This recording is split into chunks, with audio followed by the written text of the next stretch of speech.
Angela V. Mcknight. Oh, sorry. Angela Mcknight. Interview. Okay.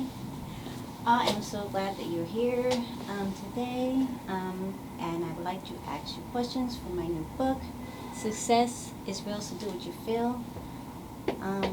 And my first question is, what time do you wake up and why? Well, first of all, I love the title of your book. So I wake up, my goal is to wake up between 5:30 and 5:45. I've been waking up lately around 5:55, 6 o'clock. Yes, that's my goal. Do you do this because you want to have more time in the day to do things? Well, I wake up because I start my day by going to the gym. So I go to the gym. It's been 6 months roughly. Today is actually the 6th month that I've been going to the gym consistently, 4 days a week. So I try to get in the gym, do my hour or a little over hour, and that starts my day. Then I start my prayer and meditation and just getting myself together because I like to take care of myself first before taking care of others. If you listen to the stewardess on the airplane, they tell you in the event of an emergency, put the oxygen mask on first before assisting someone next to you. So I took that motto and I started to just take care of myself first, and then I take care of the rest of the world. Because if I don't take care of myself, then I'm unable to take care of other people, and it makes me feel good. That is awesome. I like that. That's good. Okay. Question. What have you failed at and what did you learn from it? So that's a good question. What have I failed at and what have I learned from? Well, I'm not perfect. And I've made many failings, but I call them learnings. I don't call a failure because if I didn't try, then I would never do it. So I say when I do something that's incorrect, oh, won't go that way. Oh, don't do that again. But I learn from them. So, for example, I had a baby when I was 16. I got pregnant when I was 15. And some people will say that was terrible because I was a teenager. Some people would say that. But when I did get pregnant at 15, I had told my mother that I was not going to be a statistic. And I went to school. I didn't go to a pregnancy school. I went back to high school. I had her right after completing my freshman year. And then I started working in November of that year. That was 1993. And I graduated top 10% of my class. Yes, I got a full-time job, and I'm sitting here today letting you know that my daughter, she just received her master's from college. So my mother is my angel in heaven, and I can truly say that I am not a statistic.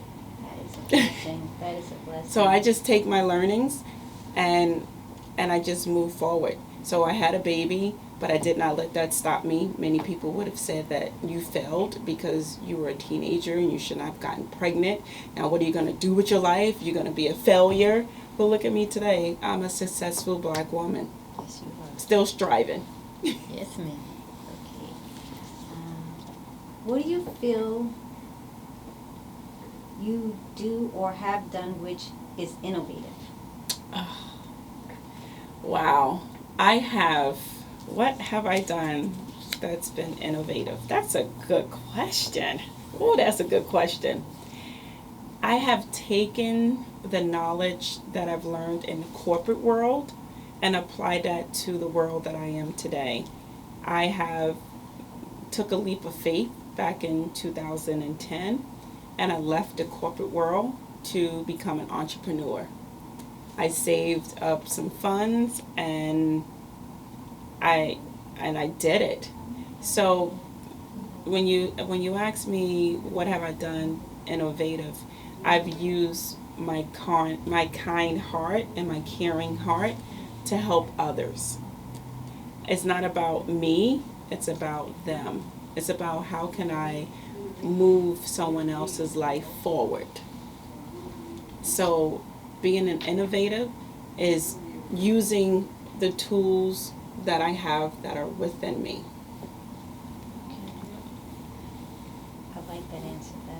That's a really good answer. I asked that. This is the question. It's not one of the questions, but I wanted to know why you started Angela Cares. Angela Cares. Angela Cares.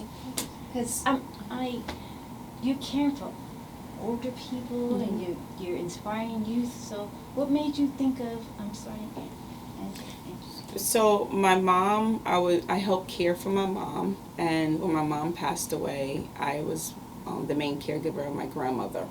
But when my mom had gotten ill, I reached out to the doctor to find out what can I do. I did my own research, and I wanted to learn more about her elements. And then when my grandmother passed away, I believe I became the daughter as well as continuing to be the granddaughter. I cared for my grandmother for two people, for myself and for my mom. But when they were sick and in and out of the hospital and rehab, I noticed a void with the senior community. I noticed that there are family members as well as professionals that really don't care. They're just there. And I saw many seniors being lonely. So in my mind, I said I wanted to be part of the village that cared for seniors. So I started a for-profit company called Care About You. And I did some computer training and opened up mail and grocery shopping for seniors. And then I realized that not many seniors have money. So then I started a nonprofit, Angela Cares. And I started off with 3 projects. One here for seniors, because I wanted to be here for seniors. Help them with case management, be an advocate for them, help them fill out applications, help them get educated. Then I added a program called JOYS, JOYS, joining our youth and seniors, because we have the youth who are knowledgeable, they upcoming with the technology, and then you have the seniors who have the wisdom. So why not mesh them together so that they can help each other? And that's the intergenerational program. Let the seniors share their knowledge with them, and let the seniors just be there and fill that void, because some youth don't have a grandparent. And then let the youth help the seniors, remind them of who they are and why they're here, and we love you. And then the third program is called Empower Senior Caregivers. So Empower Senior Caregivers, that was me. I was a caregiver, and during the time I didn't have an outlet. I didn't know where to go. I would go home and scream and just be upset, because being a caregiver is a lot. So I wanted an outlet for other caregivers to go to and be a part of, and let them know that they're not alone. And then also in my JOYS program, we educate the youth on volunteering, predominantly for the senior community. So that's where it started. I was in my living room. I filled out the paperwork. I got my nonprofit status, and then I reached out to a lawyer, and she helped me get the 501c3 status. And my first program was literally in my living room, on my couch. That is impressive. So that's where it stemmed from, just seeing the void in the senior community and wanting to mesh all generations together. That's what it's about. Yes. That's what it's about. Another question, it's not on here, about Rising Tide Capital. You became, I don't know if they call it a teaching Instructor. Instructor there. Yes. So I went to Rising Tide Capital in 2010, the same year that I left my corporate world. I was listening to my next door neighbor talking about going to school, and she has to do homework. And I knew she wasn't in college, but I'm like, what school are you going to? And she introduced me to Rising Tide Capital, and I went to one of their sessions. So in September, I started at the time I believe it was 11 weeks. It was an 11-week program. And I graduated in December. And then a couple of years later, I took the training to become an instructor. So now I instruct other entrepreneurs, whether they're starting or growing their business. I tell people, once you're part of Rising Tide, you're always part of them. Yes, yes, yes, this is true. Okay, I'm going back to the script. What recent books have you read? Well, right now I'm reading Change Seekers. I've just finished reading Michelle Obama. Yes, that book. I'm telling you, I read that book from cover to cover. And I'm also reading The Grit, Grit. Her first name is Angela. And from Change Seekers, her first name is Joanne. Joanne. I can get you their last names. And I have my Bible. So those are the 4 books that I'm constantly reading. But Michelle Obama book, that book is already done. Yes. I completed that book. Yes. Mm-hmm. Okay, next one.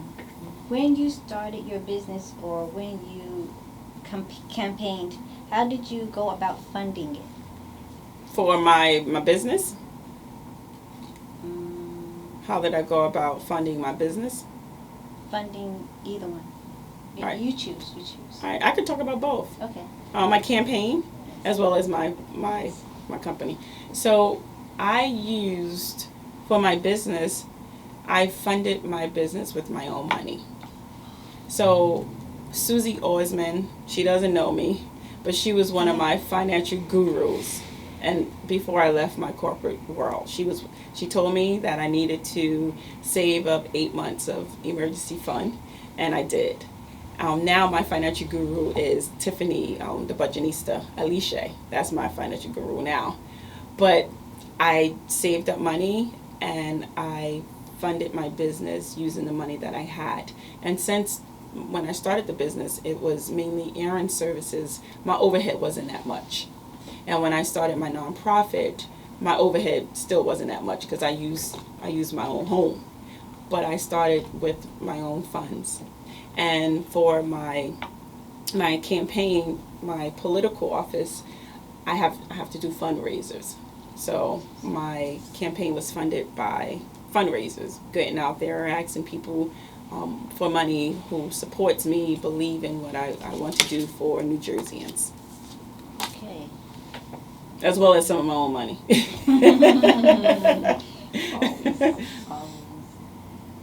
What have you had to sacrifice in order to achieve your business and political goals? So,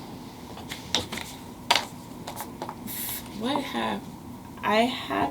when you are in business and then as well as being a political, an elected official, you have to sacrifice. I don't really like to use the words that word, but you have to sacrifice some time. And when I say time, it's because whether you're an entrepreneur or an elected official, your time is mainly outward. You're helping constituents, right? You're meeting with people. You're writing legislations, right? You're having, you need time to read laws.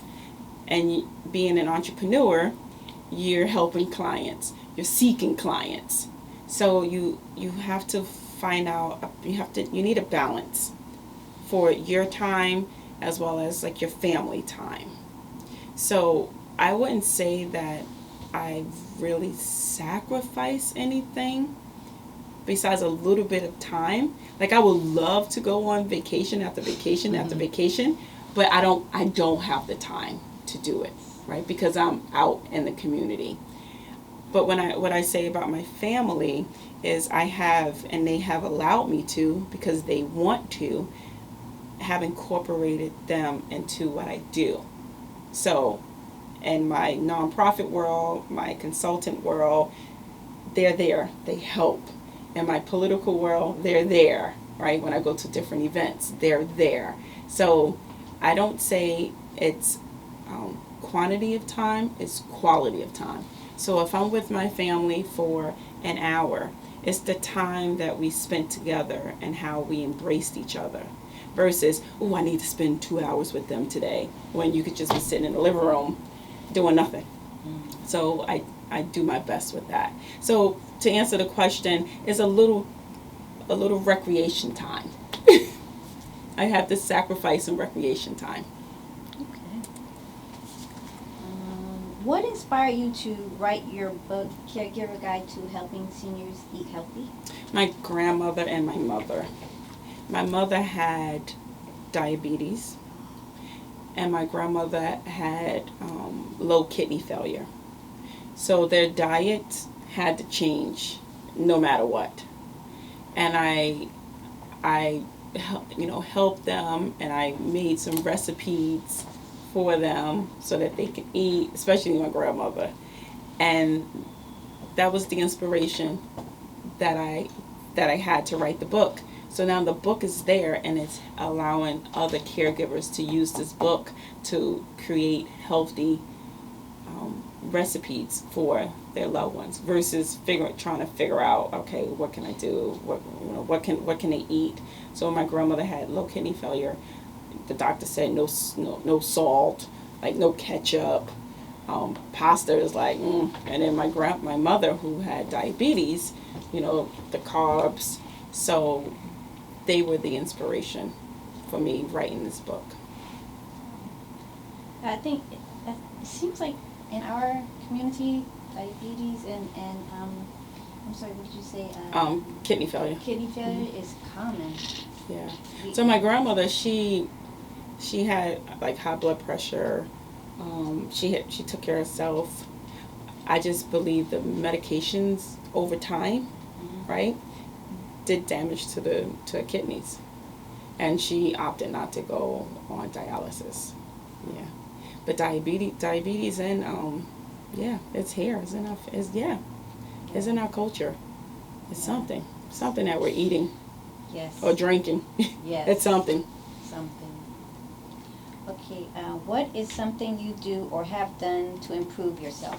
Oh, so January 2nd of this year, I made a pact to myself that I will go to the gym. And I can wholeheartedly say that I've been in the gym 4 days a week. And I look fabulous. Yes, you do. Thank you. So that's one thing. Another thing is, this year I fully embraced my natural hair. So I've been natural since 2010. A lot has happened in 2010 if you think about it. Yes. I left the corporate world. So I embraced my natural hair. And I think it was 2009. It was 2009. But this year, because it's 10 years now, so this year I fully embrace my natural hair. I no longer worry about what someone says about my hair, because if we're in a room and we're having a meeting, don't worry about my hair. Worry about what I'm saying. Right? Don't pay attention to that. And we have, for a long time, the black community, I'll say that, the black community for some time have been taught to not embrace our beauty, our natural beauty. And now there are many of us that are embracing our beauty, and we're telling people, like, this is who I am. You either take me or you leave me. Like, that's it. It doesn't matter what grows out of my hair. And you should not be able to tell me how I should wear my hair. This is part of me. This is who I am. So this year I fully embraced it. I'm in the gym. I'm reading more, and I'm just loving all over my grandson. I just love him. Cute. So cute. Yes, he makes me smile. I just love him. Yes, and I'm also journaling more. I'm writing more. Just my personal space. Because you have to just relinquish some things. You know, throughout the day, you're like, oh, yeah, yes. I want to meditate. I want to do more meditations. Like I can sit down for like maybe 2 or 3 minutes and like calm my nerves, but I want to get more into that. Yes, definitely, definitely. How important do you feel networking is? Networking is important. Look at us right here. Networking is so key and so vital because you just never know who you are talking to or who the person that you're talking to knows. And it allows you to strengthen your relationship with people. It allows you to get to know people. It allows you to create collaborations and partnerships. And it allows you to, sometimes you just need to be in a space with someone that's doing just something just like you. Like you're an entrepreneur, I'm an entrepreneur. And you and I can sit down and talk about the ills and the blessings of being an entrepreneur versus always talking to your family. Because sometimes your family, they don't know. Mm-hmm. So networking allows you to expand your horizon. It allows you to find those loopholes that are out there, like those missing loopholes that are out there. It allows you to grow, right? It allows you to grow. Yes. It allows you to barter. You can barter services, yes. You know that, right? Yes, you can barter services when you're networking. So for example, I work with seniors and say you work with women, right? And you need some seniors to interview, right? And I need some women because I want to do some empowerment with them. So I have the seniors, you have the women. We sit down, we come up with a collaboration, and we have a huge audience. Yes. So that I can do what I need to do and you can do what you need to do. And while we are doing what we need to do, the seniors as well as the women, they're getting empowered. Yes. They're getting the services that they so need. That's network. That's bartering. And that's also networking. If you're not networking, then you're like in this silo. You can't do everything alone. You have to network. And it's, some people may think it's always money, money, money, money, money. No, you can get a lot. Like, yeah, we all do. We all love money. We all need money. But that money shouldn't be the factor of whether or not you should move forward. Yes. It shouldn't. Because some people, I don't have money, so I can't start my business. I don't have money, so I can't do that. Well, you start putting a little dollar away here, 50 cents there, but you still move forward. Okay. This is not here. What do you think about loans and borrowing? So you have to get your credit right? You have to get your credit right, because if you're going to go to a bank, an angel investor, a VC, sometimes family, they want to make sure that you have good credit, right? They want to make sure. So you want to make sure that you have your finances right, but you also want to make sure that you have something to put forward. So if you're starting a business, you should not be going into the business thinking about everybody else is going to finance your business. What stake do you have in it? What stake do you have in it? Because if you're not putting your own stake, why should I put something in there? I want to know if I was able to give a person a loan, I want to know, okay, so what have you done? And if, I haven't, this is just my idea, I haven't done anything, well, I'm going to say, well, why? So I don't feel right to give you any money because you haven't even done anything. You haven't even put a penny in your money, a penny into the bank for your business. So if you need a loan, yes, you should get one. But remember, where's your collateral? And remember that loan should not be the only way you finance your business. Other things such as you want to have some fundraisers out here, right? Just like the little kids be out here selling little cookies and having little bake sales and lemonade stands. Well, right now we got the crowdfunding, right? You have Cash App. People they have little Cash Apps. You have a raffle. So think of creative ways of bringing in some money. Because if you go into a bank, you have to give them a whole lot Yes. in order for them to give you sometimes very little. So remember, what is in it for you? Not just an idea. What steak? Where's your meat and potatoes? So it's like has to equal out. Yes. Oh, you already told me this, but I'll ask again. How often do you exercise? 4 days a week. 4 days a week. Sometimes if I can get that bonus, but my goal 4 days a week. And today for this week is day 3. Yeah, so I'm off tomorrow and Thursday, so I'll be back on Friday. What type of exercise do you do? Do you just walk, run? I walk or run on a treadmill. I also do weight training, weight lifting, and I use some of the machines. I do legs, and then I do just body, like crunches and lunges. I'm all around. Okay. Yeah, so like today I did an hour on the treadmill, and then I did some weight lifting today. I like walking. I like walking. Walking is fine. Liberty Park. As long as you're Yeah. exercising, it's fine. Some people don't have time. You have to make the time. People will make time for what they want to do. I'm a firm believer of that. If you really want to exercise, you'll exercise. If you really want to save money, you'll save money. If you really want to go on a Bahamas cruise, you'll go. It may take time because you probably need some money, right? Because you have to save up.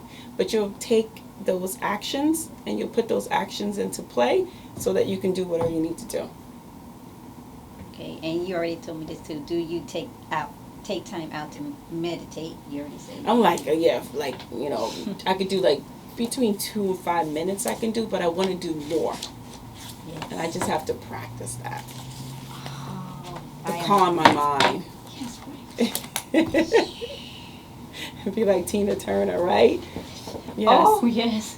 I love that. I love that. And it helped her. Yes, it did. Yes. Those are all the questions I have, and I really appreciate your time and everything and all your advice that you were giving to me as well. This is awesome because like I said, this is my first time around, and you just helped me out. But you did it, right? Like you're about to write a book, right? And you're here, you reached out to me, you want to interview me, you have other people that you're going to interview, you got your questions, you're prepared, and you did it. Whether you fumbled, whether I fumbled, you did it. So you have to pat yourself on the back, take it in. You have to be your own cheerleader. If you don't get nothing else out of here, you have to be your own cheerleader. Whether it's a small task that you accomplish or a huge task, you have to be your own cheerleader. Because if you don't cheer for yourself, then you should not expect anyone else to cheer for you. So like once you're done out of here, I'm like, yes, I did it, I did it, I did it. And then I'm going to move on to the next. But you celebrate in the moment yourself. Like you sat here, you and your team, you did it. Whew. You probably was a little scared, like a little anxious, like, oh gosh, am I going to do this right? But you did it. You feel good? Still nervous, but yes, I feel No, good. you feel good, right? Yes. You proud of yourself? You happy? Yes. All right, clap for yourself. Clap for your team. See? Yes. And I'm very thankful that my friend and my teammate came along because It takes a village. Yes. And right now you have 2, but this is your village. This is your project. It's being nurtured right now by 2 people. Now I'm in there, so now your project is being nurtured by 3 people. You're going to interview someone else, then there's going to be 4 people, then you're going to interview someone else, going to be 5 people, right? And then when you send it off to editing, you got to add that person. That's how your project is birthed. Yes. So it's roasting right now. Roasting. And on that note, I thank you. I thank you. You're most welcome. Yes. I'm gonna shut down. Do you want some photograph? Yeah, so I'm gonna help you out. I want you to sit down, right? Then you should take some candid shots as if we are talking, because you want to. This is part of your marketing.